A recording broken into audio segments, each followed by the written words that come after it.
What's going on, guys? Welcome back. So when we left off, we had finished discussing the Battle of Saratoga and how all of a sudden the French and the Spanish were getting involved in this war. And so what we're going to discuss now isn't necessarily a battle. It's more so a place, which is Valley Forge, and some important people that emerge some important people that emerge and come about as the war continues on.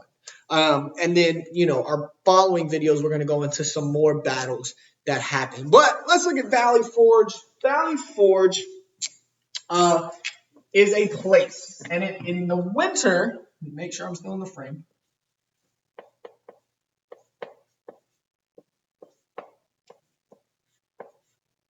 The winter of 1777 to the winter of 1778, George Washington takes his troops and settles them at Valley Forge. And the winter is a very, very harsh one because what happens is the Americans, or the colonies at this time, the colonies are miserable.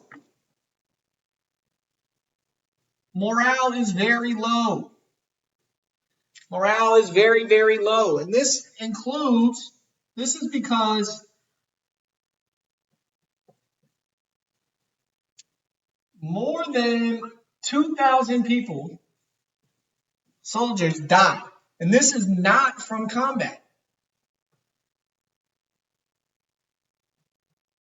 Is it from fighting? No. They die from hunger, cold, things of that nature. But while this is going on, you also see America kind of rejuvenated. They take this time. So while they are dejected, they take this time to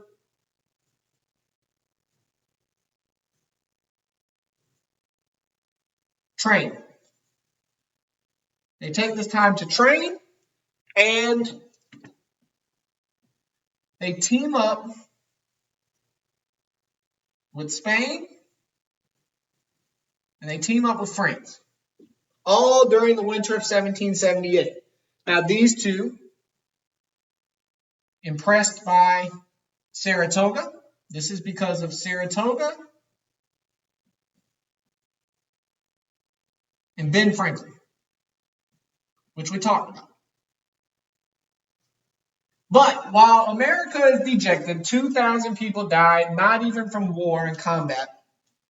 The army is training, and we're getting reinforcements in the form of two powerful European countries, that being Spain and France. Spain is joining for economic opportunity. Spain is hoping to create an ally that they can trade with and make money with. Because remember, prior to this, Great Britain hasn't allowed the colonies to trade with any other European country. France is joining strictly out of envy. They're still upset that they lost the French and Indian War. So they're joining for the opportunity to just knock Britain down a peg. But that brings us to some important people. People to recognize. So person number one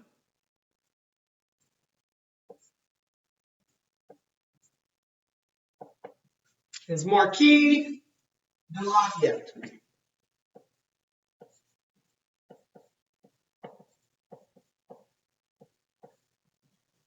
You should immediately be able to tell that he is French. You should be able to tell that from his name. He is 20 years old.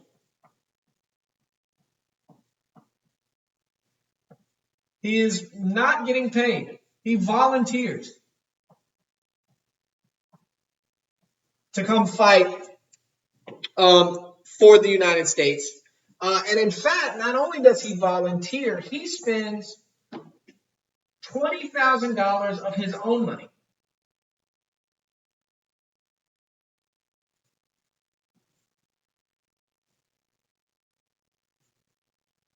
He ends up spending $20,000 of his own money to the U.S. troops to buy them things that they need for the winter, whether that be clothes or munitions that they would need to fight and to battle. Another individual that you need to recognized. He's not often talked about. Is Wentworth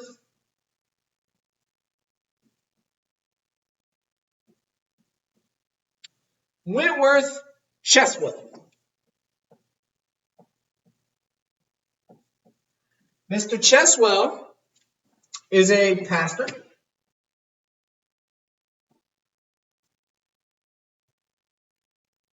He is a Christian church leader. He's a Christian pastor who actually fights in the war.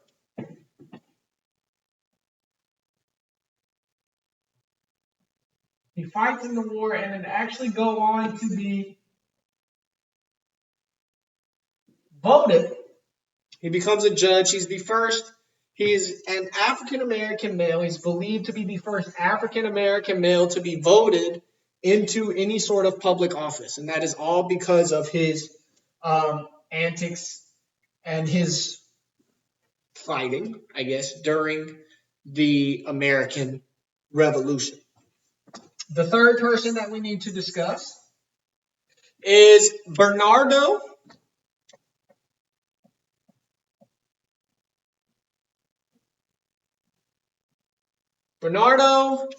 de Galvez. And Mr. de Galvez was a Spanish leader. He's a Spanish leader who fights in Louisiana.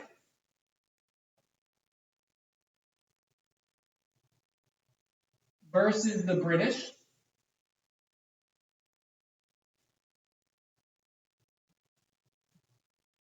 So, he's a Spanish individual. He fights in Louisiana versus the British.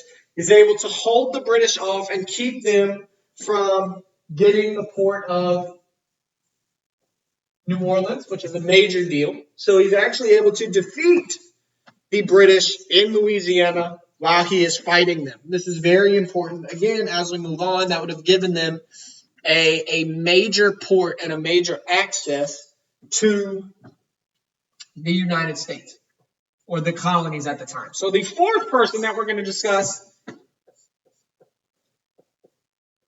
is Haym Salomon.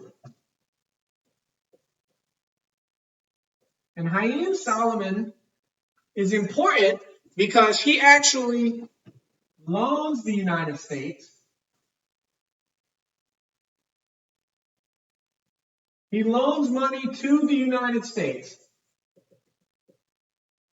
that they were then able to use to improve their military. He's a Jewish individual who loans his own money out to the government without interest.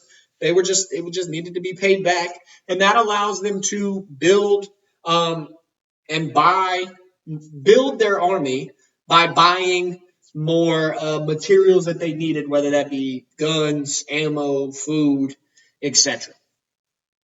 The next one is another African American male by the name of James Armistead.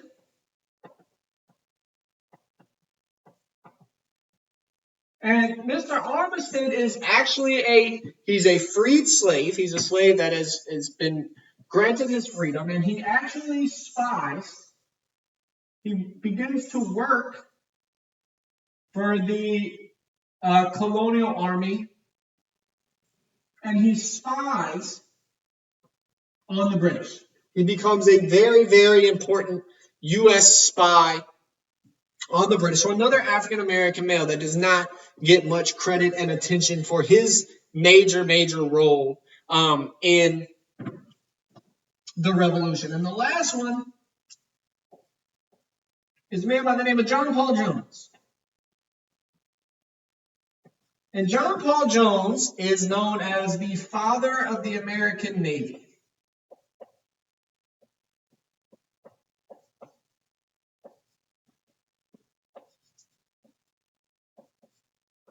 And that is because John Paul Jones was crazy enough to board ships and go to Great Britain.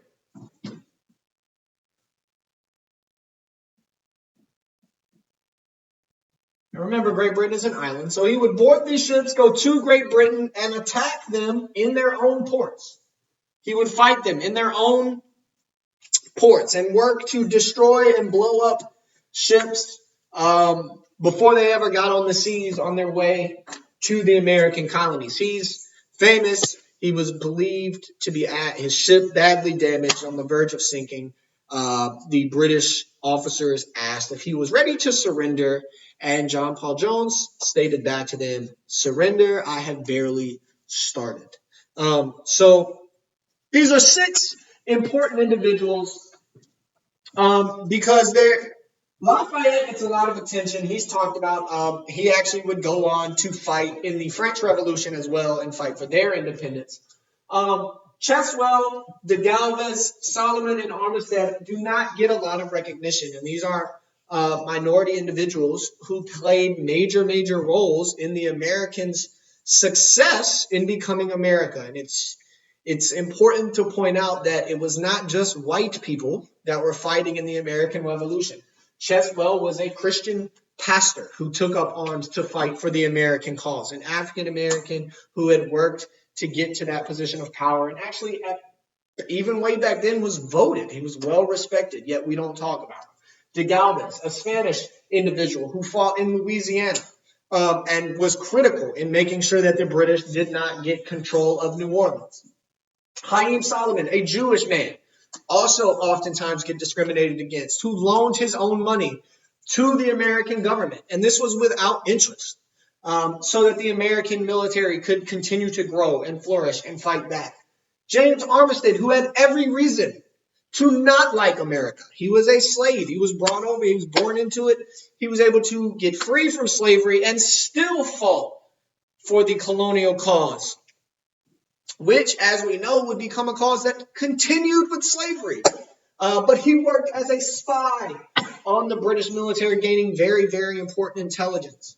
And so it's just, this lesson is important for you guys to understand and realize that there are a lot of people who played major roles in this that history textbooks don't really talk about. You hear about Lafayette a lot, you hear about John Paul Jones a lot, but these 4 individuals in the middle, they don't really necessarily get the credit that they deserve. And you combine that with women who played major roles in the American Revolution, and it just goes to show that maybe the history textbooks aren't the entire story. But we are going to stop right here for today. America is training. These new countries have come over to help. We've identified some major players who you're gonna hear from, or you're gonna see play major roles as the war progresses. But you do have an assignment on Canvas. If you have any questions, be sure you reach out to me. And as always, go on and have yourself a great day.